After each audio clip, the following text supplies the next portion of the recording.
అన్నంరెడ్డి అదీప్ రాజుకి సంబంధించి ఏదైతే తాడి గ్రామం యొక్క సమస్య ఉందో సమస్యని ఇప్పటికీ నెరవేర్చలేదు, అంటే పరిష్కరించలేదు. అన్నమరెడ్డి అదీప్కి వ్యతిరేకంగా నామినేషన్స్ దాఖలు చేస్తామంటూ కూడా తాడి గ్రామస్తులు చెప్తున్న పరిస్థితి. దీనికి ప్రధాన కారణం ఏమంటారు? అక్కడ తాడి గ్రామాన్ని తరలించాలి అనేటువంటిది మొట్టమొదటి నుంచి కూడా ఉన్నటువంటి డిమాండ్. దానికి సంబంధించి గౌరవ ముఖ్యమంత్రి వర్యులు జగన్మోహన్ రెడ్డి గారు కూడా సభవరంలో జరిగినటువంటి ఇళ్ల పట్టాల కార్యక్రమానికి వచ్చినప్పుడు కూడా పబ్లిక్ బహిరంగ సభలోనే ఆయన అనౌన్స్ చేయడం కూడా జరిగింది.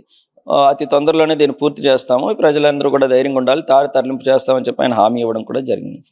అయితే ఇక్కడ ఒక చిన్న మిస్టేక్ ఎక్కడ జరిగిందంటే తాడి తరలింపుకి సుమారుగా 54 ఎకరాలని సపరేట్గా ఒక ల్యాండ్ని ఐడెంటిఫై చేసి ఆ గ్రామాన్ని అక్కడ తరలించడానికి ల్యాండ్ని ఐడెంటిఫై చేయడం జరిగింది.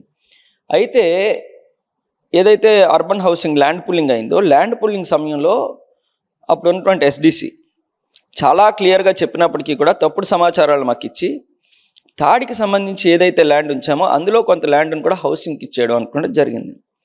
దానివల్ల ఇప్పుడు మళ్ళీ ల్యాండ్ ఐడెంటిఫికేషన్ అట్లలో కొంచెం సమయం అయితే పడుతుంది. అయితే దీనికి సంబంధించి తాడి ప్రజలందరినీ కూడా కూర్చోబెట్టడం, కొంతమందికి ఇక్కడ కొంతమందికి బాట జంగాల పొలంలో ఇవ్వడానికి కూడా అన్ని రకాలుగా కూడా వాళ్ళతో కూడా చర్చలు జరుగుతున్నాయి. ఎప్పుడు తాడి విషయంలో మాత్రం చిత్తశుద్ధితో ఉన్నాం. అనివార్య కారణాల కాస్త ఆలస్యమైనప్పటికీ కూడా ఖచ్చితంగా దాన్ని మళ్ళీ పూర్తి చేసేటువంటి బాధ్యత మాది.